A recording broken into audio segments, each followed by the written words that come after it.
All right, everybody, welcome back to Talking Taker. We are here for episode number 18 of our exploration, digging up the career of the World Wrestling Federation's greatest character and creation of all time. We want to thank you for joining us yet again for another round of Dead Man Talking. My name is Alex Dorio. I'm one of your hosts, one of the creatures of the night, guiding you along on this journey, and I am joined, as always, by my tag team partner and karate fighters opponent, Travis White. How you doing there, buddy? Oh man, Milton Bradley Karate Fighters. Yes. The special sponsor for this episode. Did you ever have those? Number 8. No, did you have them? I didn't have them. I always wanted them. I thought we played them at your house. I guess not. No. No, I never had those, man. I always wanted them. They look fantastic.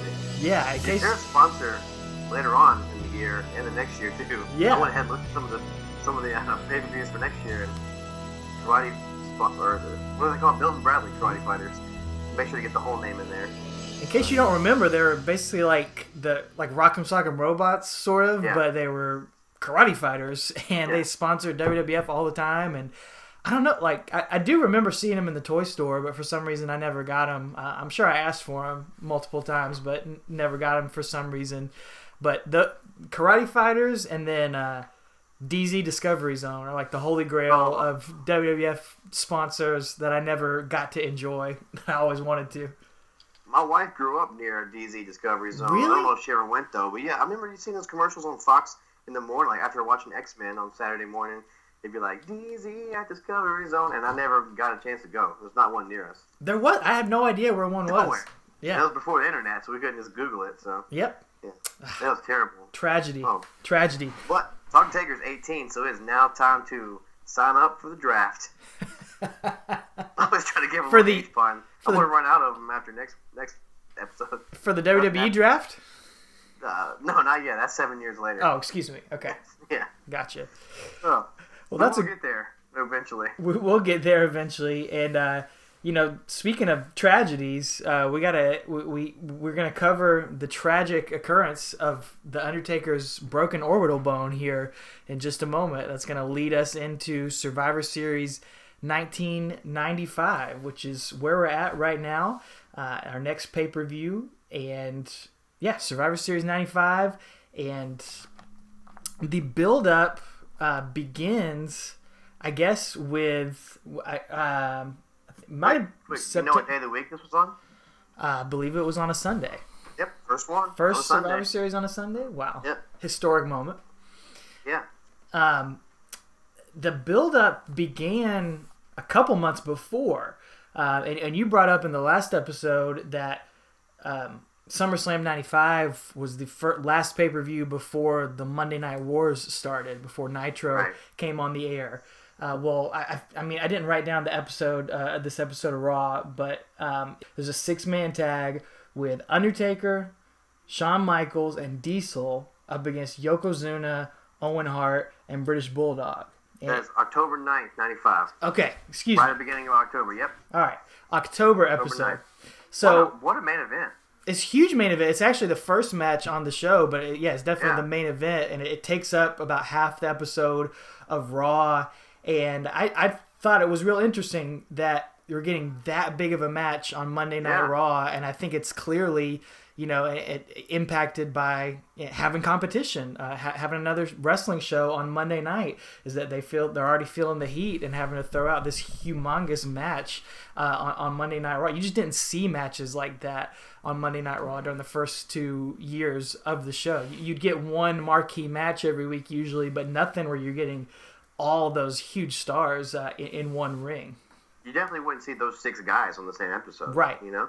For sure. I mean, because that's at the time, Undertaker's what he was, and Shawn was the Intercontinental Champ, and Diesel was the WWF Champ. So you got all 3 of them on one side of the ring against those other guys. But yeah, it's only been, the first episode of Raw was, a squash match, essentially. It was Undertaker versus old Demento. Damien Demento, yep. That's kind of what you got, for the most part, for the last 2.5 years of Raw. But yeah, you're right. Now that Nitro's picking up steam and got some competition. They're throwing out the big guns, man. Right, and it takes place over 3 or 4 segments, and they're trying to get you to come back after each one, and it ends up leading to this big angle where and Diesel eats the pinfall too from British Bulldog, so that's kind of a big deal at the time too. The champion getting pinned on Raw. So. Yeah, they're setting up British Bulldog for a little bit of a push, and Undertaker ends up getting attacked by Yokozuna and Mabel as well. And there's a big angle, a big storyline where Mabel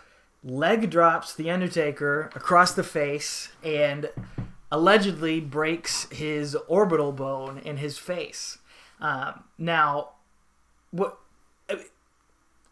Did you see an injury happen? Did you go back and you went back and watched that, right? Oh yeah, Did you see an injury happen? This whole entire match, and especially paid attention because I was reading several reviews. I try to do our research here, do our due diligence for our fans, and I was reading a few recaps, and some people were saying that you can see where his leg crushes his face, and when they close up on him, you can see his eye is purple. I was like, well, that's his paint or his face paint or whatever. Like he has purple on his eye always, so.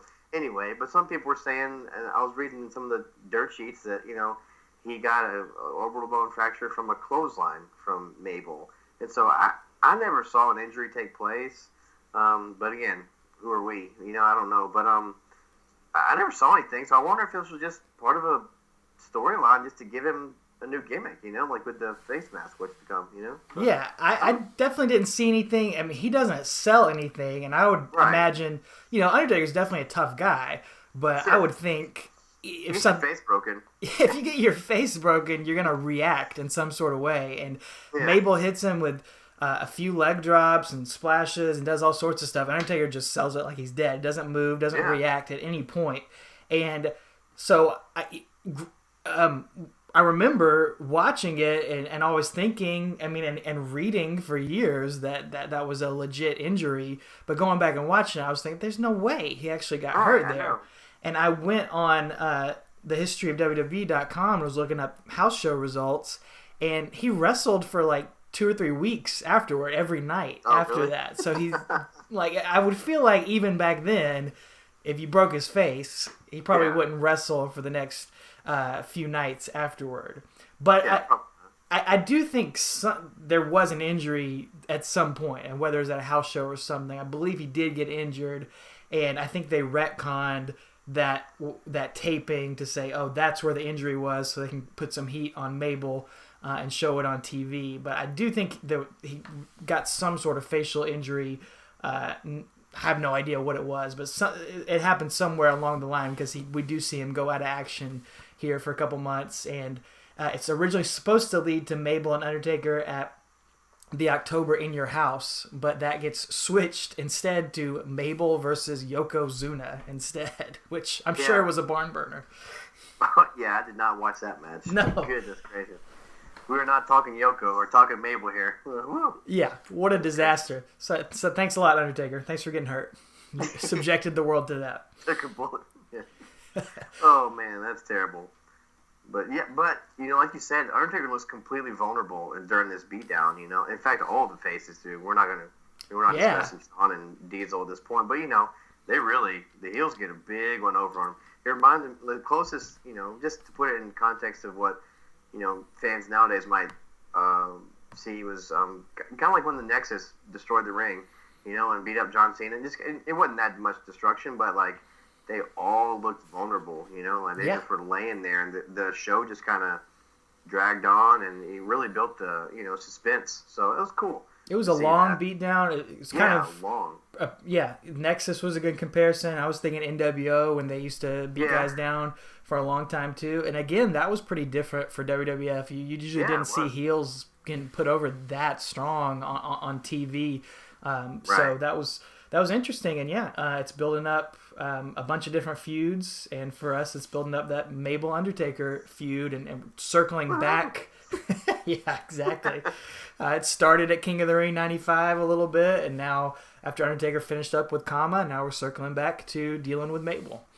And it brings in Yokozuna, who he feuded with, most of 94 too. So, I appreciate the storytelling aspect of that. And one thing that the recap video right before this match of the pay-per-view says is that I think it's Pettengill doing the voiceover, and he says that Mabel was heavily fined for this attack. So oh, thank goodness. We joke around, but like, in all seriousness, I appreciate that because that's one thing nowadays that you can flip some money in a dumpster and like kill them leave them out in the wilderness for 8 days. They can come back to life and nothing happens to you. But Mabel broke somebody's face, and he was fined heavily. They didn't have to say how much it was or anything, but the fact that they added that, I appreciated that as a small detail. So. Yeah, it's great. We're supposed to believe this is a real thing, a real sport, exactly. And there should be consequences for guys doing ridiculous actions like that. Yeah, you're right. They don't do that hardly ever anymore, so it was cool to see that. So yeah, Undertaker goes away. We don't see him for a little while, and then eventually, for a couple weeks leading up to the pay-per-view, he starts to tease his return a little bit. I think Paul Bearer cuts a promo by himself on one Raw, and then we see Undertaker. We don't see Undertaker's face. He cuts a promo at one point. It is time for the Reaper to strike down among the Royals with great vengeance. Mabel, you know your crime, and the others are guilty through association. The Survivor Series will be my own personal carnage. There will be no survivors, only those souls who rest in peace. Anything else before going into it? It's November 6th, 95 is when they do that. So it's been a month, basically, since that beatdown. I'm not sure how long it's been in real life, because I'm not sure how much they taped ahead of time or whatever. But, for the TV viewing audience, for us fans, it had been a month since we've seen him. So he's back on, does a little backstage promo, like you said. And at this point, they must have already made the match, right? The Royals versus the Dark Side. Yeah, I guess so. Yeah. He says, no Royal will survive Survivor Series. So, anyway, they don't show his face. But Paul Bearer, did you watch the promo? Paul Bearer is reacting ooh, he's got these good, these afraid eyes and stuff as he's looking at the grotesque, features of the Undertaker's face now. So, but I appreciate they didn't show his face yet. That's a big reveal. Yeah, that's the big selling point here. Is what is the Undertaker going to look like? Mabel has destroyed his face, so we haven't seen Undertaker on TV in about a month. And no one knows what he's going to look like. Is he going to be surgically reconstructed? Is he going to look like some sort of monster? It's a great, tease to get you to buy the pay-per-view, to spend your $29.99 to order Survivor Series. No, absolutely. I definitely would have. Yeah. So this matchup is, as you just said, the Dark Side versus the Royals. I can't even take it seriously. Oh man, Dark Side versus the Royals. I love having the team names and the team captains and all that. King Mabel is leading the Royals, his royal army of Triple H, the Connecticut Blue Blood, the Royal Dentist, Isaac Yankem, DDS, and of course Jerry the King Lawler. Everyone with sort of a royal connection in there, up against royal mullet for Jerry Lawler. Oh my gosh, yeah, I had that written down for sure. It is looking strong. It's deep mullet, man. It's so good. His mullet is good. His outfit is all gold outfit. It's beautiful. God, I love Jerry the King Lawler. I can't wait to talk about him. I missed this version of Triple H too, with the ribbon in his hair. Yeah. Tied in the back of his, man, he made me want to punch him. So he reminded me of a Disney prince, like a bad Disney prince. I just hated him. It made me want to punch him. But yeah, continue. The Royals, they all have their royal flair. They're going up against the Dark Side, led by the Undertaker, of course. And there's not as much of a kayfabe, on-screen connection between these guys. Right. It's Henry O. Godwin, Fatu, and Savio Vega. But even though they're not connected on screen, this is the only appearance or teaming up of a backstage crew, a backstage team. All of Undertaker's best friends are here, and they were part of something known as the Bone Street Crew backstage, along with a few other guys. I think the Godfather was in there. I think Yokozuna was in there. Yeah. But this was in the days of the Clique. You know, we all know the famous Clique of Diesel and Shawn Michaels, Razor Ramon, Triple H, X-Pac, those guys, and they were kind of controlled the locker room back then. But and this, I don't think a lot of people knew this for a long time. I think it's only recently come out, sort of in rumors, or maybe, you know, I wasn't reading the Wrestling Observer back then, so I didn't know about them till really the past couple years. But Undertaker kind of had his own clique, his own crew that policed the locker room or kind of feuded with the clique in a lot of sort of ways. And you know, I guess this was him, you know, politicking and getting his friends, you know, wanting to team with his friends for this one-off appearance. So it's pretty neat to actually see them on screen, knowing that we know now they were really all best friends. Yeah, exactly. It's pretty cool. And speaking of the Clique, 123 Kid did the Too Sweet symbol during his match. Or on his entrance. I watched that, and I was just, because I was wondering, I wanted to know when that appeared, because I know they always say he's the one that started that. And at least on this show he did it. But again, yeah, it's cool to see Taker and his friends, you know, like legit friends, team up here, you know. Yeah, but even though they don't have like a connection on screen necessarily, dude, they all come out in Undertaker's shirt. I love it. It's so awesome. They all come out in the Undertaker shirts. So I just wrote down, I guess we can thank Undertaker in this match for the lame shirt gimmick they do now at Survivor Series. Exactly. Where the Team Red or Team Blue. Exactly. You stole my point, man. I've talked on Twitter, on the Talking Taker Twitter account, about how much I hated this thing, especially the past couple years where the Raw and SmackDown guys at Survivor Series have all worn the team T-shirts or like the split halfway T-shirts where it's their T-shirt plus the Raw or SmackDown T-shirt. And it's just so cheesy and stupid. And yeah, we have the Undertaker to thank for that here with the Dark Side. But it's better with these guys because it's like, you know, they're on a team for one night. I don't know. For some reason, it worked better for this. For some reason, I didn't care. I loved it. So. I'm more okay with it here. Yeah. Did you notice that Fatu is like make a difference? Fatu. Yes. That's just like he's different than we've seen him recently. You know, because I guess he was still in the. Wow, was he in the? What was his tag team? The Head Shrinkers. Head Shrinkers, yeah. He was, I guess last time I saw him, he was a Head Shrinker, but now here he is again as, like, make a difference fight. It's like a precursor to Rikishi almost. You know? Like, so. He had a short-lived little gimmick change next year, too. He becomes a Sultan. That's right. Yeah, he was all over the place back then, and of course, Savio Vega would go on to be in the Nation of Domination, and you know he would have some different runs. And Henry O'Godwin was pretty much always Henry Godwin, but that was pretty much the high point for him. Or cousin, what was Phineas? His cousin or brother or something? Yeah, sure. Somebody could have been both. You know, they're hog farmers, so might have been cousin and brother all together. But this is a Survivor Series debut for Triple H and Isaac Yankem, or Kane, and Sabu Vega, and Henry Godwin. So I just thought that was kind of cool. All in one. All four of those guys, you know, getting their start on Survivor Series. And again, look at this ring. Again, this match is full of, you know, guys who, as we continue this podcast, we'll see what they become. You know, you got Hunter Hearst Helmsley, who is going by Hunter Hearst Helmsley, and he'll become Triple H, and then you got Isaac Yankem, who is, well, what, 2 short years from now, he'll be Undertaker's brother Kane. So, spoiler alert for those of you who don't know.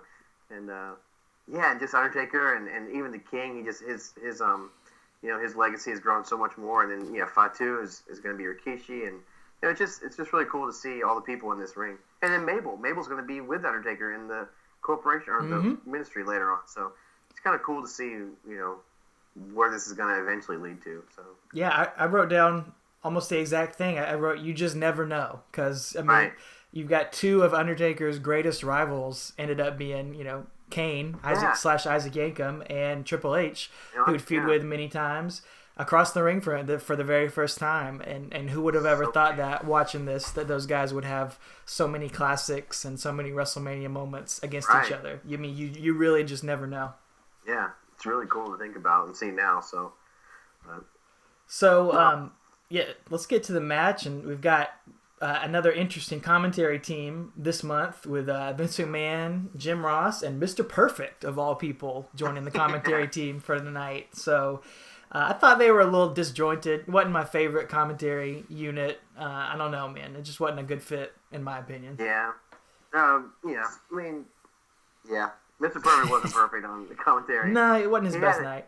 He says some things I do want to point out later on, but yeah, it doesn't, it's not the same as it has been the last few times, and even Lawler and Vince are good together. But yeah, Jim Ross seems like he's kind of fun. It's hard with him and Vince on the same commentary team because they're both kind of, fill the same role, so it's kind of weird. But it was always a weird fit when they were together. Yeah. I agree. But the announcer says returning to action tonight as Undertaker comes out. Because his team comes out with their T-shirts on, all matching Undertaker shirts, and then who was the ring announcer at this point? I don't know who that guy was. I don't know who that was. Yeah, I didn't recognize that voice. I think he's on the next month too, but I don't know. I don't know his name. He says returning to action tonight. So yeah, we haven't seen Undertaker in a long time.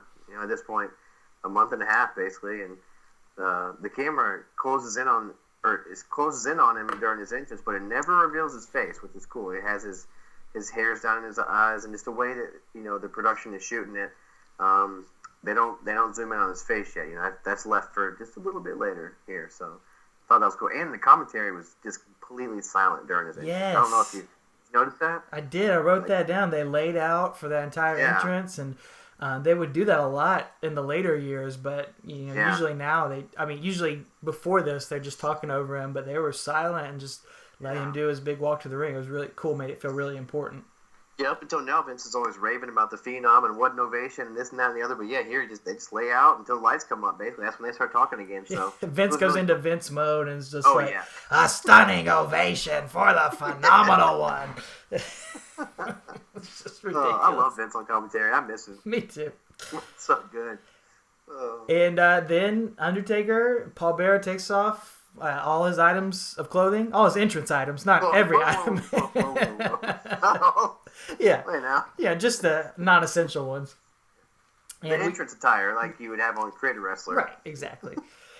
And then we see the infamous mask. The Undertaker is wearing like a sort of a Phantom of the Opera styled mask, gray. Stylish too. It's stylish. It's stylish, yeah, totally. Molded to his face to protect him, not like the typical face mask that we've seen Rusev and Dashing Cody Rhodes, Trish Stratus wore one, Virgil wore one for a little while. Didn't Test wear one? I think Test wore one. Yeah, that sounds familiar. But yeah, it wasn't that. It was unique to him, It was. So again, building his mythos, building him. Vince obviously cares, because he takes the time to, have this, specific one built for his face, and it gave him a different feel, Definitely. The announcers sell it big time. They're like grossed out by it, afraid of it. Mabel sells it. He just taken aback by it and goes out of the ring. Yeah, they all bail. All the heels bail. Yeah, they're terrified from it. It somehow has made the Undertaker even scarier. Now, do you remember? Okay, let's pause for a second. Yeah, I would have sworn. I would have bet a lot of money that I don't have that the Undertaker. This mask was a costume on WWF No Mercy on N64. I was pretty sure in the SmackDown Mall you could buy this, but I have been looking online for days, and I cannot find a picture of it or like even a forum about it. Everything I find is like how to make an old Undertaker. So if there's any of our listeners out there, please tweet us a picture of it or send us tweet, Facebook, like something. Please, I don't think I'm crazy, but I was pretty sure that this face mask was one you could put on him from the SmackDown Mall in No Mercy, which is the greatest wrestling game of all time. Oh, yeah.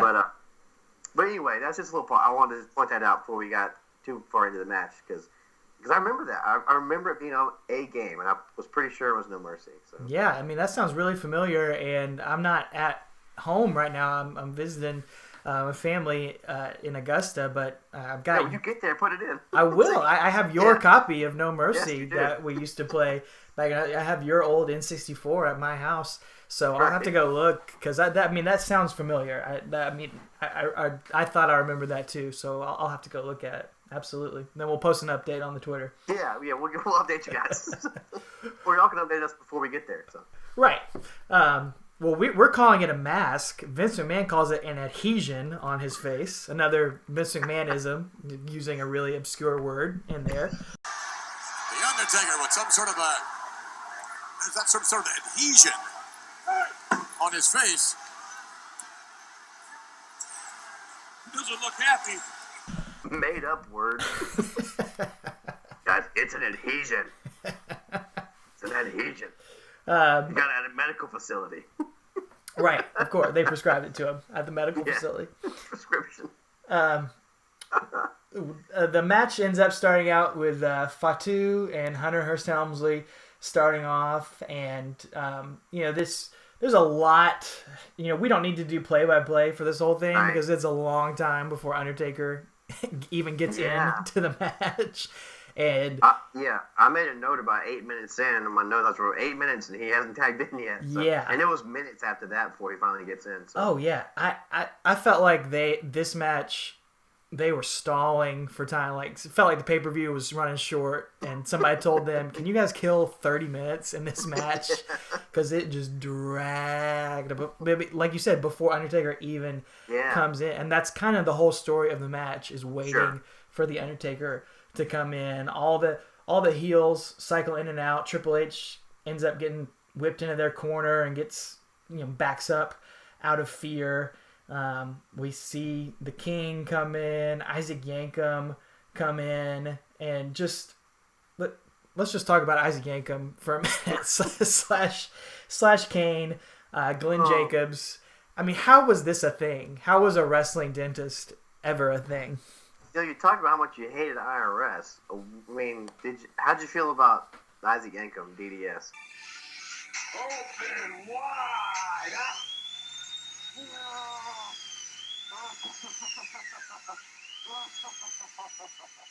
Well, just imagine if Isaac Yankem lasted for 5 years. I mean, that's why I hate IRS so much. Isaac Yankem lasted for 6 months or something like that. And also, children don't care about the taxes, but they do hate the dentist. So I guess, absolutely. My apologies, yeah. But yeah, I mean, God bless Glenn Jacobs because he's a company man. Man. Even as Kane, he's done a lot of weird stuff. But this was definitely, man, this sucks. And I tell you what, you can tell how much he's grown as a wrestler by watching him there because he sucked in this match. He was a totally different performer, and like I could just tell that he's not in the ring much, but you could tell just in the little bit that he's doing that he's still very young in his career, and he's not.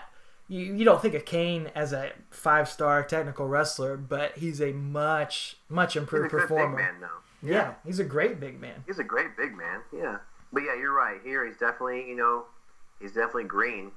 But again, that's not a criticism because we're not wrestlers, but like it's just true. You can tell. But yeah, and he's working He's working a totally different style. Too. Oh yeah, he works differently. He does a drop kick, man. I was like, that's pretty cool though.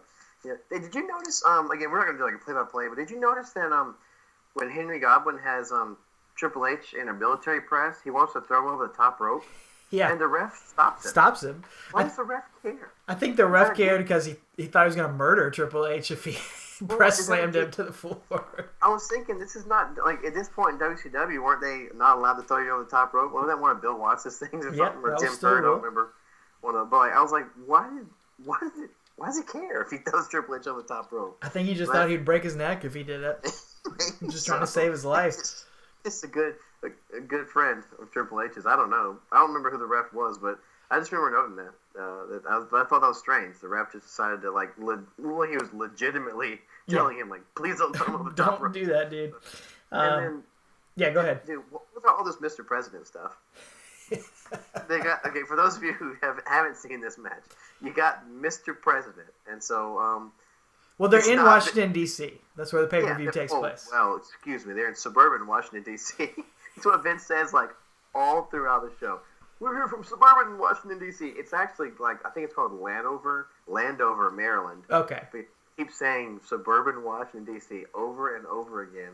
I was so tired of hearing it, but anyway, yeah. So they got this Mr. President. Had he been on Raw before this too? He's on a few different pay-per-view. I think he's at WrestleMania 10, and he's just it's the same Bill Clinton impersonator that they've used a few times. It's not good. It's not. I mean, No. they should have got Daryl Hammond from Saturday Night Live. You know, that'd have been better. Yeah. Or Colin. Who was Daryl Hammond? Yeah. But anyway, I mean, at this point, they keep showing him ringside during this, during the whole pay-per-view. But JR says he's a big fan of Henry Godwin. And Vince's like, oh yeah, fellow Razorback from Arkansas. I don't know, thought that was neat. That was good. I like that. There's speaking of ridiculous things, did you catch when Jerry Lawler was beating up on Savio Vega? He stands up to the crowd. He said, "This is Chevy Vega right here, Chevy Vega." Yeah, this is Chevy Vega right here. I had to rewind. I couldn't tell what he was saying at first, and then I was like, "Oh, okay, I get it now." Just classic King line. Oh yeah, so good, man. King is so underrated, even to this day. Oh, absolutely. He's an incredible performer, and the older I get, the more I love Jerry Lawler. Yeah, the more I appreciate him because it's you can have great wrestling that is. Earlier on this show, there's this awesome women's match, 4-on-4 with Alundra Blaze and like 7 other Japanese women's wrestlers that I'm sure they did just because the roster was super thin at the time, so they brought in a bunch of women from Japan to do this match, and it's one of my favorite matches of all time. They are just ahead of their time. It's probably still ahead of the time now, like some of the stuff that they're doing. Did you watch it? Have you seen that one? Yeah, I did. It was awesome. It's awesome, and that's one way to work a match where you're doing all these high spots and ridiculous stuff. Or you can be Jerry Lawler and just hardly ever take a bump and just have the crowd in the palm of your hand and pretend like you're cheating and pretend like you got a foreign object down your pants and just be amazing like that and call people Chevy Vega. And, that's great wrestling too, and I love that. And there's a lot of that. They do all this triple team in the corner, all this just old school heel stuff, man. Okay, so they're triple teaming in the corner. The ref's distracted. And did you notice that Vince says they're doing the triple team, quadruple team? No. They got him with triple team, quadruple team. And certainly he was just saying triple and then the fourth guy came over. But the way he said it, it just sounded like he was calling it that. The triple team, quadruple team. And I was like, oh, that's great. That's great. Just something dumb. But I did write this. When Mabel finally gets in, he finally gets heat from the crowd. Mm-hmm. The match is, like you said, a lot of stalling, kind of slow. Everybody's getting their stuff in. But once Mabel gets in, then the heat really turns up. Actually from the crowd. Crowd is because they hate him. Oh yeah. It's legit heat. They hate Mabel. So good on him for getting real heat. So I mean. But that's the point where I think the crowd finally got invested. I don't know if you noticed that, but no, I did definitely. The crowd wants to see Undertaker, and the crowd wants to see Mabel get beat up. Everything else, they're kind of dead for. And this is where, and after that's when Yankum finally tags in and hits a drop kick. And I just went, wow, that was awesome. So, and Mr. Perfect at that point says. He's never been to the dentist because he's never had a cavity because he's perfect. Perfect teeth. Yes, he does. Okay, now, after that, and we're skipping around. Yeah, we're kind of skipping around on this early part before Undertaker jumps in. Yeah, there's a rock bottom by, I think it's Savio. Did you see that? He hits it on Hunter. Yeah. And the crowd comes alive they know what it, it's not the rock bottom yet, but I don't know if that was his. Was that his finisher at the time? I don't know what his finisher was. I feel like it was a spinning heel kick or something like that. Yeah, I think it was. Yeah, but anyway, it's just cool. The crowd obviously recognized it as a big move, and just watching Triple H eat that move, knowing what we're gonna see in the next few years with him and Rock feuding, it was kind of just cool. In hindsight, from a historical standpoint. But after this, okay, tell me if you saw this. This is just a botch. I think it was a botch. So Jerry Lawler's in with Savio Vega, and he hits a pile driver. And then he hits another one. Maybe he gets rock bottom after that, but then he goes to hit another one. Well, he hits a pile driver, and Savio kicks out the first time, which was crazy. Yeah.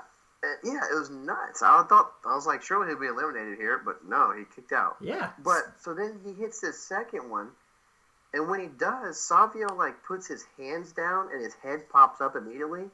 But I couldn't tell if he was supposed to sell like he took the hit and then no sold it, like he bounced up, or if it was supposed to look like he was like had reversed it, like he put his hands down and Lawler just bumped on his butt. And then, but anyway, it just looked weird because he does it. He puts his hands down on the ground. He stands, like, kind of kneels, like, on his knees. And Lawler's, like, looking at him, like, selling the, oh, crap, you got out of it. Like, it didn't hurt you. But he, like, Savio might be new to this. Because he doesn't let the crowd, like, milk that. You know what I'm saying? Like, he just immediately jumps over for a tag to his partner. I think, is this where Undertaker comes in? Yeah, that's the hot tag spot. He jumps over and hits the hot tag Taker. But like, I just thought it was like, listening to Stone Cold has helped me notice these little things like this, because he says like, if they'd taken another even 4 or 5 seconds to let the crowd see that spot, see that he didn't have the pile driver, Lawler is selling it huge. Like, oh no, what? Like, he's in dire straits now. Yeah. And then have Savio jump over and tag Undertaker, it would have even made the place pop. In my opinion, just a little bit more. I just thought it was a missed opportunity. But yeah, I think it was a missed opportunity. I think that was the spot. I think they were just trying. Yeah. Savio was supposed to no sell it and then pop up and tag Undertaker. I mean, but I think you're right. I think it could have been a lot cooler. And just thinking about it now, it would have made more sense for Fatu to do that spot, because he's the Samoan, and you can't hit a Samoan in the head. They don't feel it. They have super hard heads. So that spot was cool, but it would have made more sense for Fatu to do it at that moment. But yeah, that's where Undertaker finally gets the hot tag after after about 3 hours of this match, and the crowd does go crazy. King is like petrified, and he tries to go to his corner and tag everybody, and all the heels just drop off the apron. They don't want to get in there with the Undertaker. And, Undertaker puts him away real quick, hits that tree slam that he did to Kama, that double choke slam. Or whatever. Yeah. Tombstones him, and the King is the first one out. None of his teammates even tried to break up the pinfall, which I thought was cool, Yeah. So. And then Isaac Yankem comes in, and we get our first ever Kane versus the Undertaker. God, what am I trying to say? 1-on-1, interaction. 1-on-1. I was trying to say prototype. That's not right, but whatever. The prequel of Kane Undertaker, and it does not last very long. No, Taker is just cleaning house. But again, that's the story of this match. Undertaker has come back. He's been gone for 6 weeks or whatever. He's come back, and everybody's grossed out by his grotesque face and what's happened to him. But he is just a ball of lightning here. Putting Lawler out with a double choke slam and a tombstone. Here he takes Isaac Yankem. He hits him with a diving running clothesline, and then tombstone, and eliminates him. It took one tombstone to put him out, but later on we'll see how many it takes to put Kane out. Exactly. We'll see in a couple of years, Isaac. Yeah. And then see you back. No. We're down to the whole Dark Side team is now up against Triple H and Mabel, are the only two left. And Triple H tries his hand and then just tries to run away. Just tries to run out to the crowd. But Godwin and Savio stop him out in the aisleway, and Taker ends up... Slot bucket. Yeah. Godwin threatens him with the slot bucket. And Taker tries to pull him up by his hair from the outside and choke slams him from the apron to the ring, and it is just a massive spot. Yeah, he takes him from the apron to like 3/4 of the way across the ring. Yeah, Triple H sold it huge. It was cool. Oh yeah, it was awesome, man. But yeah, that's all it took. He does that giant choke. I would encourage you guys, if you haven't watched this, just go see that spot. That was cool. Awesome. And it pins him, and then finally Mabel gets in. Well, I just want to say that, like I said, Isaac Yankem, you can tell he's improved a lot. Triple H was good here too. I think Triple H is underrated for Triple H gets so much hate on the internet, and some of it maybe is deserved. But like I think it's interesting to watch Triple H in these earlier matches, because he's you can still see a lot of the stuff that he would end up becoming. He was already a really smart worker and at this point. You can see that he loves Ric Flair. Mm-hmm. Yep. You can tell Ric Flair's a favorite wrestler when you watch, especially this early stuff. He's doing the knee drops like Ric Flair. He's heeling away like Ric Flair. Even that him walking away, up the ramp was a Ric Flair move. Yep, And totally. I'm sure the match was laid out that way, the producer, but still, just the way he does it, the little nuances. He's got Ric Flair written all over him. Man. So, yep, you're right. Yeah, it's really cool. You're right. Triple H gets a lot of crap, and again, some of it's deservedly so. But I really, again, the older I've gotten, I think you and I both have come to appreciate his work more. Totally. Maybe not when we get to 2002 and 3 when he just runs roughshod over Raw for 30 years and he beats everybody. But other than that, yeah, we may reconsider that. But yeah. But yeah, you're right. And one thing I want to point out was that Mr. Perfect calls him Triple H several times on the on commentary, which he says, this is what he wants to be called, Triple H. And I think I remember listening on, it was either Pritchard's podcast or maybe, I guess it would have been his or Stone Cold. I don't remember. But anyway, someone was saying that, like, where did that come from? And they said that's what Shawn called him backstage. That's what Shawn Michaels called him. It's just easier than saying Hunter Hearst Helmsley. Yeah. Call him Triple H. So then, again, I don't know that it was like a gimmick thing. They just, let's just go with Triple H. So, but I just noticed here was the first time I remember hearing it, him being referred to as Triple H. Because they still, his name is still Hunter Hearst Helmsley. Vince calls him that. Mm-hmm. JR calls him that, but Mr. Perfect finally is like, he's Triple H. So. Okay, yeah, now it's creeping in. And now Mabel is creeping in to the match, and he gets a few moves in on the Undertaker, the first person in this match to get any offense in, a belly to belly, a leg drop, the same leg drop that broke his face. Yeah, the first place. He does this awful dance. I don't even know what to call it. And Taker sits up while Mabel's dancing, and the crowd goes electric. Man, it was a cool spot. I really like that. Yeah, that was really cool. The crowd was great for that. So. And that terrifies Mabel. Suburban Washington, D.C. Mabel bumps out of the ring out of fear. And then Sir Mo comes in and just gets surrounded by the whole team. And Sir Mo. Golly. Yeah, we'll talk about him some more on the next episode, I think. But Mabel runs away, gets counted out, and that'll do it for this match. A clean sweep from the dark side. Yeah, clean sweep, man. Undertaker did all of it. He did all the work. He eliminated 3 guys in a row, and then, Mabel got counted out. So yeah. What do you does that count as an elimination for the Undertaker? I think so, because he was the other legal man in the ring with him. Right. And if you're in a one-on-one match with somebody and you win by count-out, that counts as a win for you, right? Yeah. Okay, but so that would mean Undertaker eliminated 4 guys. 4 people, yeah. Well, the official recognized record by the WWE for most Survivor Series eliminations in one match, I sound like a super nerd right now, but is Roman Reigns from, I think... I can't remember, 2013 maybe? Before the Shield broke up, yeah. Yeah, before the Shield broke up. And another match on this show, that women's match I was just talking about, Aja Kong, who's on the heel team, she eliminated all 4 of the people on the women's team. But the WWE, WWF, they don't recognize Undertaker's 4 eliminations as tying that record. So I don't know why that is, because I think he eliminated 4 people. Yeah, he sure did. Absolutely. Yeah. Even though he didn't pin him or give him, you want a pin, count out, or submission. Exactly. So, that's counts. a win. Mm-hmm. I think we should do change.org. I think you're right. We need to let the WWE know.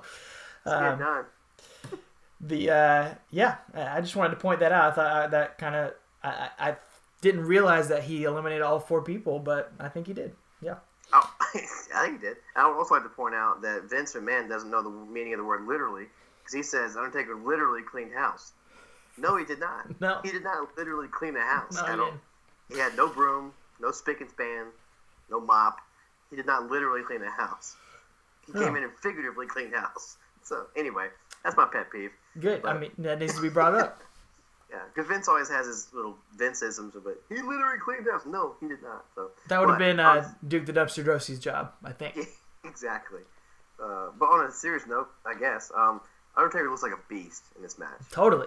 He looks like an absolute, I'll say altered beast from the early 90s. Or you late can say 80s. that. Yeah, late 80s or early 90s arcade game. He's like a beast, man.